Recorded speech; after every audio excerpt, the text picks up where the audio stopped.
So, a little bit ago, I went to a retro game convention and bought a Japanese FireRed, and then immediately put it in my drawer and forgot about it. However, 7 months later, I recalled him saying, "Oh, by the way, there are some goodies in that game. I hope you enjoy." So, I figured, let's go find out these goodies. Let's go see what all is in this save file. Now, upon immediately booting it up, I noticed the time was promising, all right? As you can tell, 33 hours, 46 minutes, and 182 Pokemon with 8 gym badges. I thought there was going to be some goodies. So let's get on in to the potential goodies. As you can see, there's a good amount of money, some playtime. I don't quite understand a little bit of it. I don't know what that 27 means, but I do understand the rest of it for the most part. 15 hours, 4 minutes, 38 seconds is when they did something. Again, I don't quite understand Japanese, but here's the bag. I wanted to try to look through it to see if there was any cool items, and there's a couple things that kind of piqued my interest. The Macho Brace, the 8 leftovers kind of threw me off a little bit. The vitamins, not so much. The key items, now here, obviously, I was looking for some mystery gift items, right? I was trying to see if they had any mystery gift items, and from what I can tell, I didn't see any. What confused me is the order that they got these things. Like, the very bottom was the item seeker, which isn't too uncommon because people forget about that item. Now, here is the big thing, is all the shinies. So as you can tell, this, like, he has boxes. He has like a whole box full of shinies. He's got another box full of level 100s. He's got a box full of just super tough to get Pokemon. And I should know, as I just made a video on getting your Gen 3 Pokédex, a lot of these Pokemon are very difficult to obtain.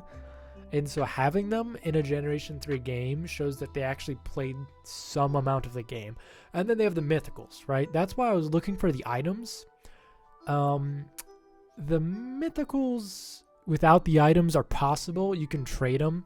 Plus, Jirachi is easily obtainable with the Colosseum bonus disc, and you don't need an item for that. You then have Metagross, you have Entei, you have some eggs that I don't know what they hatch into currently. You then have a shiny Metagross, which is cool. You then have a Whale Lord. I did note that that is level 45. That is before it can technically evolve. Here's its page, here's its stats.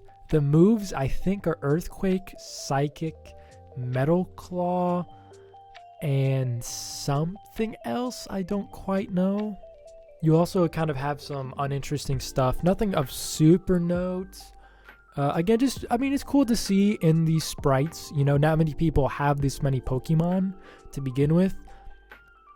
You then have this box, which has a lot of cool stuff. You got legendaries, you got starters, you got just high evolution Pokemon like Whaleren, I think, Aggron, Tyranitar.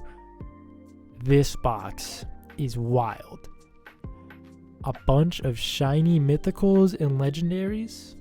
Now, these are all able to be obtained in this generation legitimately. As we will come to find out in the latter portion of this video, it might not be so legitimate.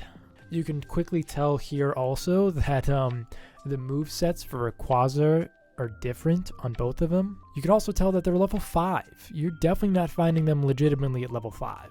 And then a kind of more unique stuff, you know, Aerodactyl, Tauros, Blastoise, Marshtomp. Again, more mythicals and legendaries. It just seems that he kind of threw it full. I don't know what that item is. Again, I don't read Japanese, but I wanted to check out this Mew. It has one move. I think it's probably Tackle. It was caught in a Master Ball. Jirachi, Mewtwo. Next up, I wanted to check out the Battle Tower to see if they had done anything. I can't tell if they have. I see at the bottom 59, 59, 99. I don't know if that means anything, but I don't see any other progress in the Battle Tower. Next up, we're going to pop it in my epilogue. Then we're going to save the data. And next up, we're going to move on over to PK Hex and open the data. And now you guys are going to find out whether or not this is all legitimate. And as you can tell, the first box lights up like a Christmas tree, all right? Nothing is legitimate in here aside from the Trico. You have the next box, which has some legitimate stuff that's cool. You know, the Blastoise, the Rayquaza. This next box, again, everything that's shiny appears to be not legitimate, and anything that's mythical also appears to be not legitimate. Even some of the normal legendaries don't appear to be legitimate, like Groudon, like Ho-Ho. Things you can objectively and legitimately obtain aren't legitimate. You then have this whole box of shinies not legitimate. What is interesting to note, and what you can see here, is invalid PID correlation does not match encounter type.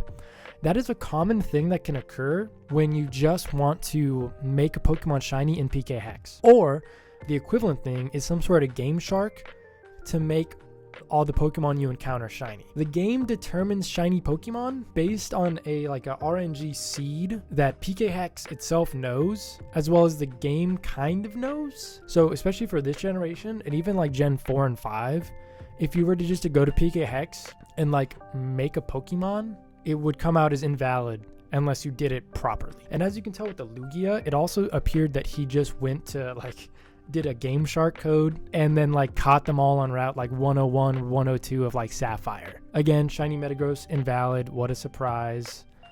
It appears to be, I think, the proper location, Mozdeep City. But again, invalid PID. And just to show you that even if you make it unshiny, it doesn't matter because the PID is incorrect for its location and for its stats.